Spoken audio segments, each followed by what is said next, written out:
Hello, this is Game Master Karrakin, back with another bit of Tiberium Universal Lore. This one on the environmental impact of Tiberium Part 2, where we talk about the impact it has generally on land. In the first part of the environmental impact miniseries, we discussed the impact of Tib on oceans of the world, and in turn what the ocean's contamination had done to shipping and trade on the world stage.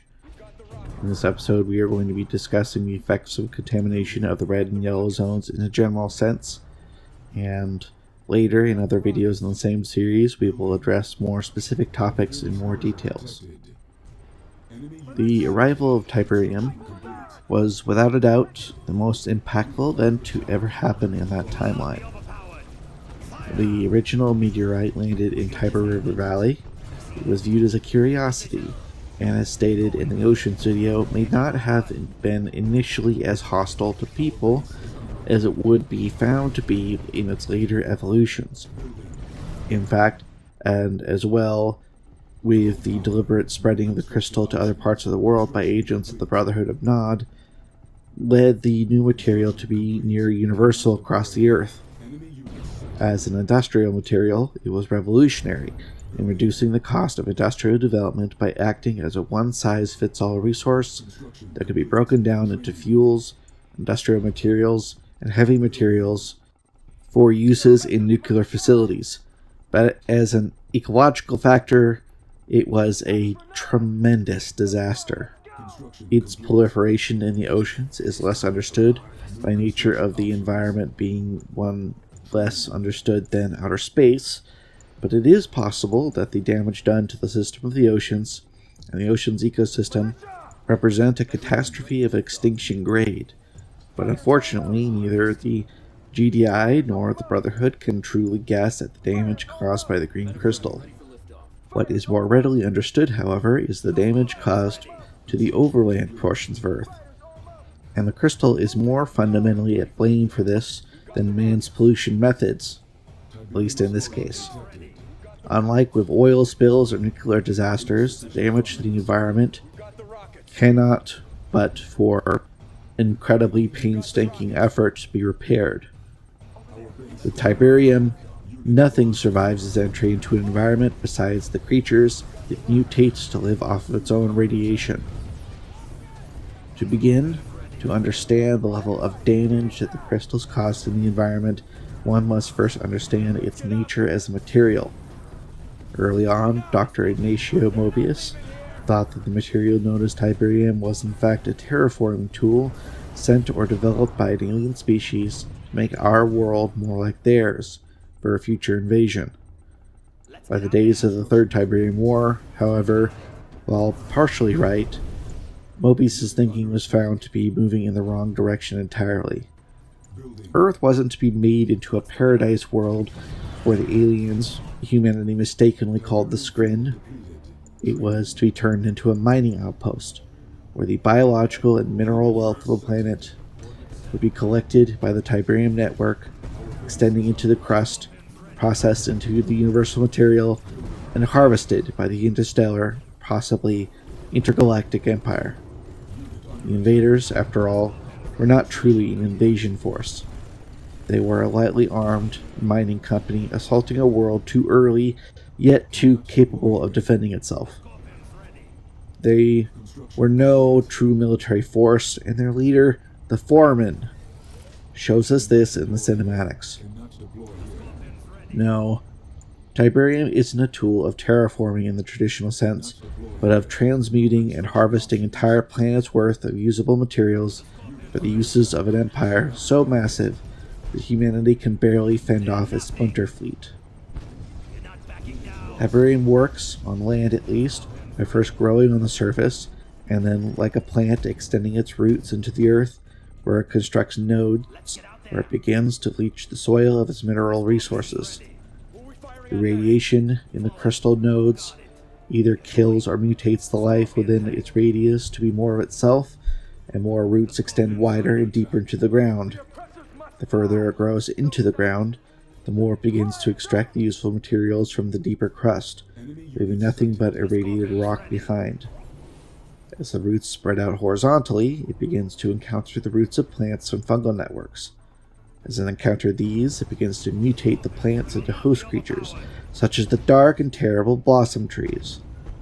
Entire forests of these trees can spread Tiberium at a frightening pace, spreading the organic spores of the crystal, create new patches and new roots into the earth. In this way, the crystal, in these early days, has at least two methods of growth and spread, with the third being related to how it affects animals that doesn't outright kill.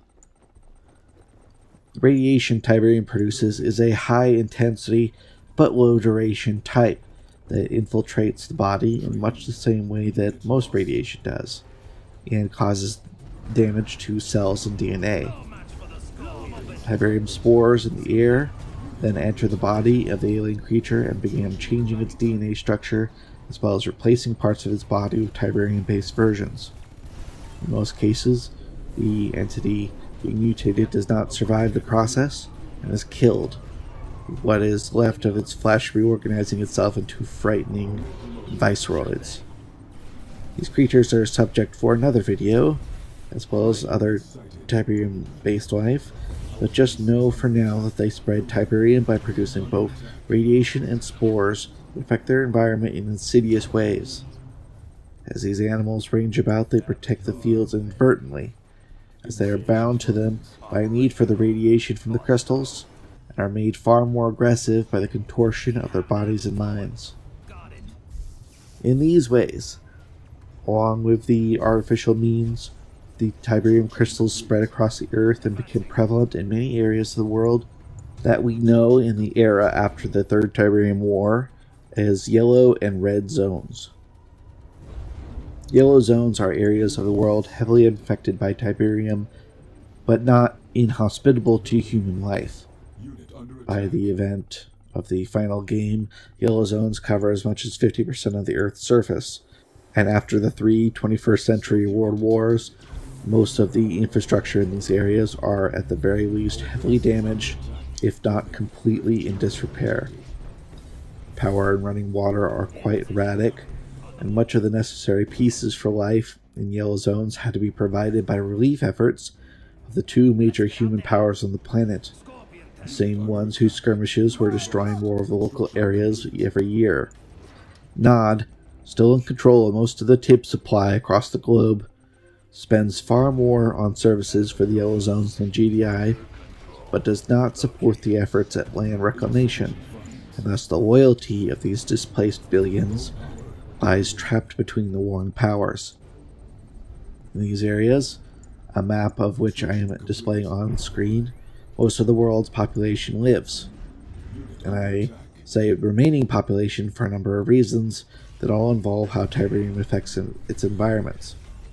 Tiberium patches in yellow zones were not that uncommon, and although mining efforts in these areas are conducted by GDI, NOD, or private ventures sought to keep these creeps to a minimum, they still had an unseen and deadly effect on the land that they occupied. While obviously tib crystals in the surrounding areas were difficult if not impossible to approach for normal people, the roots of the crystals affected areas far beyond their reach of the above-ground crystals. The principal effect of this is something we discussed earlier, which is that they, in the process of growing, reach the resources from the earth they inhabit and transform the life of the soil into itself, if not killing it. This is straightforwardly a bad thing, but also has knock-on effects that many people approaching the game from a casual perspective might not have thought about. As the Tiberium spreads out, it leaches the things that the plants and animals and fungi and insects need to live, creating a dead zone where no farming or cultivation of any kind can occur, as heavily wooded or cultivated lands make for the best places for tib to grow. Many famously fertile places of the world were desolated by the Chernobyl-like effects of the crystals. Huge dead zones extended in areas needed to feed the millions of people living in the surrounding areas, and mass starvation very quickly, from the first Tib War to the second and to the third, became the norm for most of human society. Combine this with one of the major evolutions of the crystals in the years leading up to and past the Second Tiberium War, Most waterways began hosting Tiberium algae, which choked the oceans and the rivers and the lakes, killing life within and making vital access to even filtered water contaminated with trace amounts of the crystal.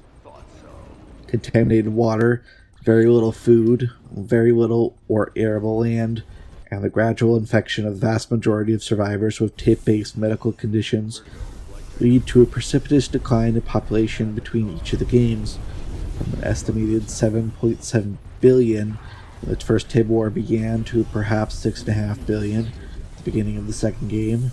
By the beginning of the third, around 5 billion. With a liquid Tiberium detonation and invasion of this grain is likely by present day just in the ballpark of 2 to 3 billion people are left on the planet, declining rapidly.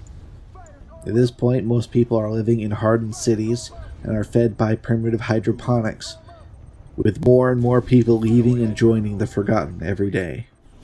It is also important to take a second to say here that the channel uses the 2019 start date for the first Tiberium War, and thus uses the population dates from that time period. If the date was starting from 1995, the number at the start would be closer to 5 billion, with it dwindling down to about 1 billion much faster. With the advent of new technologies such as the sonic emitters, Tiberium spikes, and better processing technology, it is possible for the GDI to begin reclaiming the Earth from the grip of the green crystal, as GDI did manage between the second and third wars to eliminate the Tib algae from most of the world's waterways. However, unlike what a certain non-existent game might posit, no amount of simply reducing the amounts of green crystals will simply lead to a rebirth of non-Tib-based life within yellow and red zones. Life will simply not return. It won't be like a Disney fantasy.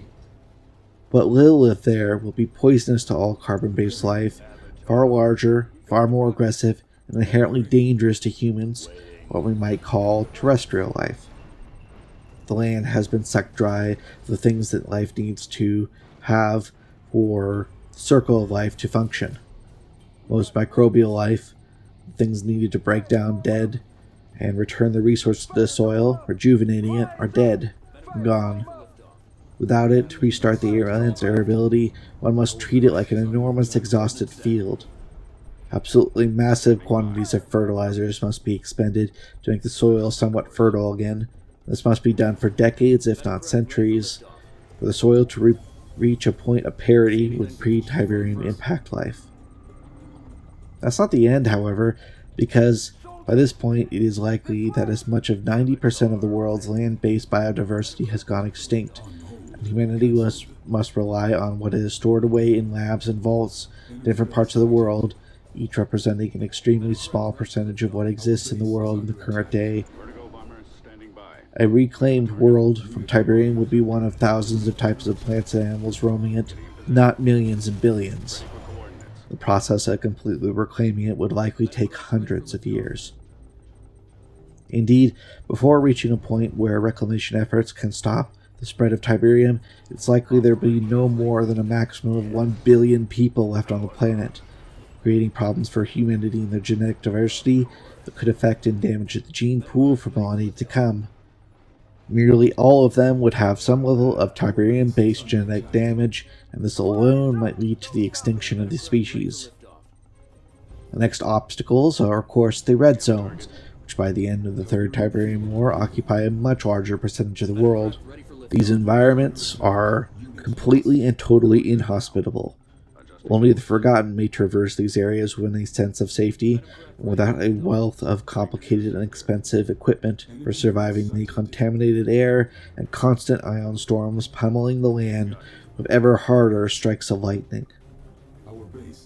The red zones are full of Tib glaciers, large masses of Tiberium that emit radiation and spores at a prodigious rate, and are swept up by the storms and carried to other parts of the world to infect other places and people. These areas must be subject to mass Tiberium removal and refinement before they can be reclaimed. With the massively reduced manpower and infrastructure of the planet, this is likely a task that will take guaranteed generations, and likely far more, with parts of the world likely never to recover completely. Our base is under attack. There's more to be said about the impacts of Tiberium on different specific environments and animal groups, ones we'll see in game and ones that surely must exist somewhere out there in the red zones and unlucky yellow zone communities. These will be getting videos of their own at some point in the future. For now, I hope everyone enjoyed the video. But wait! That's not all! I want to take a moment here at the end of the video to thank BadGuy292 for helping with the creation of this video, and I would also like to showcase a creator in the CNC space who is making very interesting music based on Frank Koplecki's work. This one is called Weak and Wounded, and is the first in what I am told will be a coming album. His link is in the description, and I suggest everyone go and check out the music video when you're done watching this video. With that being said, I'd like to plug my Amazon affiliate link, which is in the description, and my Patreon, which is in the description as well. And I hope everyone has a great day.